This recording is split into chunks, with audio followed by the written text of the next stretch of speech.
Hello everyone. Last video में मैंने आपको बताया था कि टाइड ग्रांट का जो ड्रिंकिंग वाटर कंपोनेंट का अमाउंट है अनस्पेंट, वो जल शक्ति विभाग को कैसे ट्रांसफ़र करना है। तो उसमें बहुत सी पंचायतें अपना अनस्पेंट बैलेंस ही ट्रैक नहीं कर पाई, और जो ट्रैक कर पाई उनके प्लान्स में इश्यूज़ आ रहे थे, जिनके प्लान्स बन गए उनको ट्रांसफ़र में इश्यूज़ आ रहे थे। और कुछ पंचायतों के अमाउंट 20 21 21 22 और 22 23 के भी पेंडिंग थे ट्रांसफ़र को, तो वो उसका प्लान क्रिएट नहीं कर पा रहे हैं। तो आज की वीडियो में हम इन सारी चीज़ों का समाधान करने की कोशिश करेंगे। बहुत सारी पंचायतें अपने बैलेंसेस ट्रैक ही नहीं कर पा रही है, क्योंकि उनको पता ही नहीं है कि उनके कौन से फाइनेंशियल ईयर में एक्टिविटीज़ कौन सी नॉट स्टार्टेड पड़ी है। उसके लिए मैं एक आसान सी ट्रिक आपको बताती हूँ। ई ग्राम स्वराज ओपन कीजिए, थोड़ा स्क्रॉल करके नीचे प्लानिंग पे क्लिक कीजिए। प्लानिंग पे क्लिक करने के बाद आगे आपने प्लानिंग पे नहीं क्लिक करना है, यहाँ रिपोर्टिंग में जाना है आपने। रिपोर्टिंग में जाएंगे आप, यहाँ पे आपको एक ऑप्शन दिख रही होगी 4th नंबर की, एक्टिविटी एनालिसिस रिपोर्ट। इसमें जाना है आपने और इसकी डिटेल्स फिल कर लेनी है, ऐसे जैसी आपको स्क्रीन पे दिख रही है। अगर आप इसे ध्यान से देखो तो देखो, स्कीम नेम के नीचे फोकस एरिया ड्रिंकिंग वाटर का स्पेसिफिकली आप पूरी activity financial year wise check कर सकते हैं। तो जैसे ही आप कैप्चा यहाँ पे एंटर करके गेट रिपोर्ट्स पे क्लिक करते हैं, तो आपके पास ऐसे रिपोर्ट ओपन हो जाती है। अब यहाँ भी आप ध्यान से देखो, जीपी कोड, ठीक है, स्कीम, स्कीम का component, focus area, activity code, activity work name, description, location, estimated cost, amount sanctioned, सारे हेड, ये एक्टिविटी ऑन गोइंग है कि अप्रूव्ड है। इसका पूरा स्टेटस आपको यहाँ पे एक ही पेज पे दिख जाएगा। तो यहाँ पे आप शो, जहाँ पे शो लिखा है वहाँ पे ऑल क्लिक कर लीजिएगा, तो आपके पास पूरे ब्लॉक की रिपोर्ट यहाँ पे सारी पंचायतों की एक ही पेज पे एक फाइनेंशियल ईयर की एक साथ मेंशन यहाँ पे शो हो जाती है सामने स्क्रीन पे। अब इसमें से एक्टिविटी स्टेटस है ना, जो लास्ट कॉलम है, उसमें से आपने वो वाली एक्टिविटीज़ यहाँ पे, उसको आप नॉट स्टार्टेड मानेंगे। ये सारी एक्टिविटीज़ ड्रिंकिंग वाटर की है, तो आप नॉट स्टार्टेड किसको मानेंगे? जिसका एक्टिविटी स्टेटस यहाँ पे एक्टिविटी अप्रूव्ड होगा। ये रिपोर्ट आप फाइनेंशियल ईयर वाइज अगर निकालेंगे, और ये पूरे ब्लॉक की एक साथ निकलती है। सपोज मैं एक पर्टिकुलर ब्लॉक ले लूँ, मान लो सिरमौर का पछाद ले लिया मैंने, तो अगर मैं पछाद की रिपोर्ट इसमें खोलूँगी, तो यहाँ पे सारी पंचायतें एक साथ दिख जाएगी कि इस पर्टिकुलर फाइनेंशियल ईयर में इस ब्लॉक की ग्राम पंचायतों ने कितने काम ड्रिंकिंग वाटर के प्लान में अप्रूव करवाए थे और कितने स्टार्टेड है। और फिर यहाँ से क्या है, स्टार्टेड वर्क भी आपको, वर्क एक्टिविटी जो ऑनगोइंग वर्क्स है वो भी दिख जाएंगी आपको यहाँ पे, और जो एक्टिविटी अप्रूव्ड है वो भी दिख जाएगी। तो आप अपनी जो आपकी ग्रांट आपको आई है ना, उसमें से ड्रिंकिंग वाटर की कितनी ग्रांट आई थी, उसमें से अपना एक्सपेंडिचर माइनस कर दो, तो जो आपके पास अनस्पेंट है वो निकल के आ जाता है, और नॉट स्टार्टेड एक्टिविटीज़ आपकी यहाँ से आ जाएगी।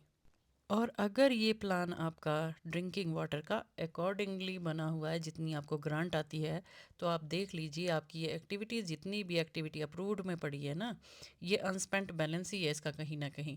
तो ये चीज़ तो आपको खुद ही ट्रैक करनी पड़ेगी कि ये वाली एक्टिविटीज़ के अगेंस्ट इतना अमाउंट आया था आपको कि नहीं आया था।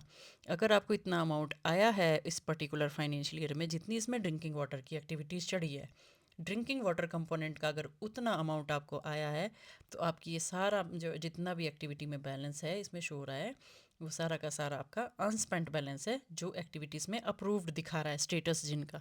ठीक है, तो यहाँ से आप बहुत अच्छे से ट्रैक कर पाओगे block wise and panchayat wise activity status report.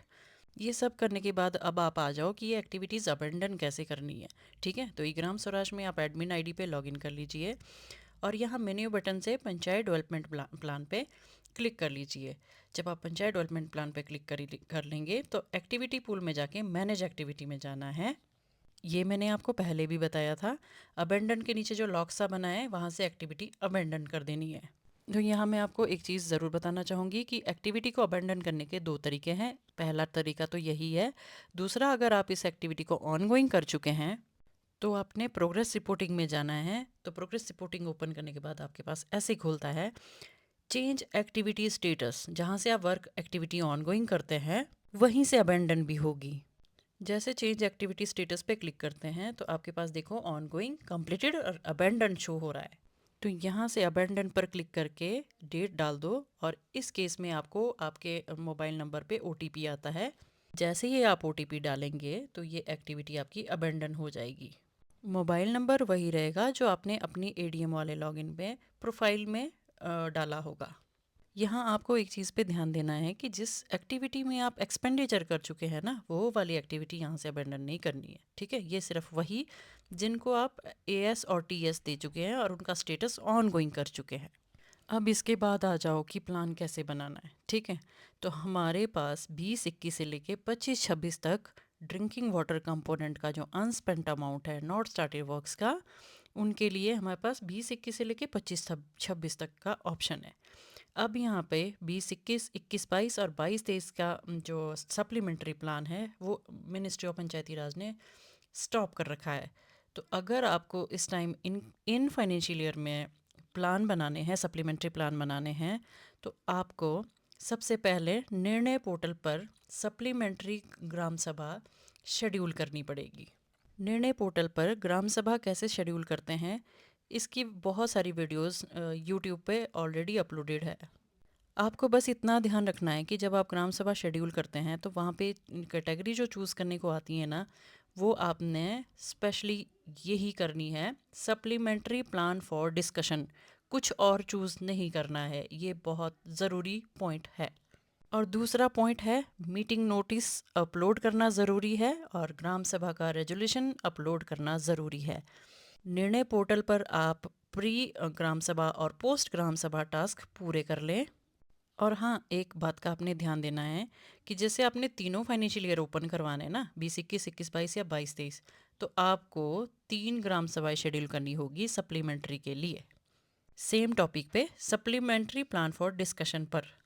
अगर आपकी ग्राम सभा एक पर्टिकुलर डेट पे शेड्यूल है, ब्लॉक से आपको ऑर्डर जारी हुए हैं, तो आप क्या करोगे, मान लो 5 मार्च की ग्राम सभा आपकी ऑर्डर में है, तो आप क्या करोगे, 5 मार्च को 3 बारी ग्राम सभा शेड्यूल करोगे और उसकी अलग अलग टाइमिंग रखोगे आप। ये किस लिए करना है मैं आगे वाले सेक्शन में बताती हूँ आपको। ध्यान रहे, निर्णय पोर्टल पर सब कुछ रियल टाइम चलता है, मतलब आप बैक डेट में कुछ भी नहीं कर सकते। अब नेक्स्ट आ जाओ आप कि आपने ये सप्लीमेंट्री प्लान की रिक्वेस्ट कैसे भेजनी है। तो अगेन आपने मेन्यू बटन पे क्लिक करना है, पंचायत डेवलपमेंट प्लान पे क्लिक करना है और वहाँ पे देखो आप लास्ट में आ रहा है रिक्वेस्ट फॉर सप्लीमेंट्री प्लान। जिस भी फाइनेंशियल ईयर का आप सप्लीमेंट्री प्लान रिक्वेस्ट करना चाहते हैं उसमें आपने स्विच यूनिट करके आपने वहाँ पहुँच जाना है उस पर्टिकुलर फाइनेंशियल ईयर में, और उसके बाद आपने रजिस्टर पर क्लिक करना है। जैसे ही आप रजिस्टर पर क्लिक करते हैं तो आपके पास जो निर्णय पोर्टल पर शेड्यूल्ड ग्राम सभा है वो यहाँ पे आपको रिफ्लेक्ट हो जाएगी। ये आपसे पूछेगा स्पेशल ग्राम सभा conducted for discussion of supplementary plan, तो आपने यहाँ यस कर देना है। यस कर देने के बाद आपके पास इस तरह का फॉर्म सामने खुल के आता है। तो वहाँ पे आपको देखो डेट्स नीचे रिफ्लेक्ट होती है। तो अब आप यहाँ पे ग्राम सभा रेजोल्यूशन अपलोड कर दो, उसका रीज़न लिख दो कि क्यों आपने ग्राम सभा शेड्यूल करी है। क्योंकि हमारा रीज़न अभी जल शक्ति को पैसे ट्रांसफ़र करना है तो वही आप यहाँ लिखेंगे। और ग्राम सभा का रेजोल्यूशन अपलोड करते हुए आपने स्पेशल ध्यान देना है कि नाम हमेशा सिंपल होना चाहिए, कोई स्पेस नहीं, कोई स्पेशल करैक्टर उस फाइल में आपने नहीं रखने हैं जो आपने फ़ाइल अपलोड करनी है। और फाइल आपकी 2 MB से ज़्यादा भी नहीं होनी चाहिए। अब मैं आपको बताती हूँ कि मैंने आपसे निर्णय पोर्टल पर 3 टाइम स्लॉट बुक करने के लिए क्यों कहा। अब मान लो मैंने एक ही किया होता ना यहाँ पे, तो और एक फाइनेंशियल ईयर में मैं यहाँ रिक्वेस्ट भेज चुकी होती और दूसरे फाइनेंशियल ईयर में मैं जाती, जैसे मैं रिक्वेस्ट भेजने की कोशिश करती यहाँ पे, क्योंकि डेट तो यही रिफ्लेक्ट होएगी, तो जैसे ही मैं रिक्वेस्ट भेजूंगी तो मुझे ये वाला एरर शो करेगा, मीटिंग आईडी ऑलरेडी यूज्ड। तो ये तब आता है जब आप एक बारी एक फाइनेंशियल ईयर के लिए इस मीटिंग को जो आपने शेड्यूल करी थी ग्राम सभा में टाइम स्लॉट उसको कर चुके हैं, तो आपको ये बोलेगा। अगर आपने अलग अलग स्लॉट बुक किए होंगे ना 3 बार ग्राम सभा शेड्यूल करके, तब आपको ये एरर नहीं आएगा। अब इसके बाद सप्लीमेंट्री प्लान कैसे रजिस्टर करना है वो उसका वीडियो तो ऑलरेडी मैंने डाला हुआ है कि एक्टिविटी रजिस्टर करनी है, फिर सप्लीमेंट्री प्लान ऐड करना है, प्लान जैसे रजिस्टर करते हैं वैसे ही करना है। वो बोलेगा कि आपका ये सप्लीमेंट्री प्लान होगा, क्योंकि मेन प्लान बना है उसको यस कर देना है आपने। तो वो मैंने ऑलरेडी वीडियो बनाया, उसको आपने जाके देख लेना है। और इसके बाद अगर आपको निर्णय पोर्टल पर ग्राम सभा शेड्यूल करने के बाद भी एरर आता है, तो उसका एक मैंने शॉर्ट अपलोड किया है यूट्यूब पे, उसको आप सप्लीमेंट्री प्लान बनाते हुए आपको कुछ कुछ एरर्स आएंगे। तो 20-21 में ये वाला एरर आता है, अगर आपको याद हो तो। 21-22 का मेरे को ना मैंने करके देखा है अभी, ना मुझे याद आ रहा है। और 22-23 में कोई इशू नहीं है, आप जैसे मर्ज़ी बनाओ। 23-24 में 10% ऑपरेशन एंड मेंटेनेंस में चढ़ता है टाइट ग्रांट का, तो वहाँ पे 10% वाला इशू है। 24-25 में कोई इशू नहीं है। 25-26 में कोई इशू नहीं है, ठीक है। इशू है मेजरली 20-21 के प्लान बनाने में और 23-24 का प्लान बनाने में, ठीक है। तो मैं उम्मीद करती हूँ आपको इस वीडियो से काफ़ी चीज़ें क्लियर हो गई होंगी। अगर फिर भी कुछ मुझसे छूट गया है तो आप मेरे को कमेंट सेक्शन में ज़रूर बताएं। Thank you for watching, have a nice day.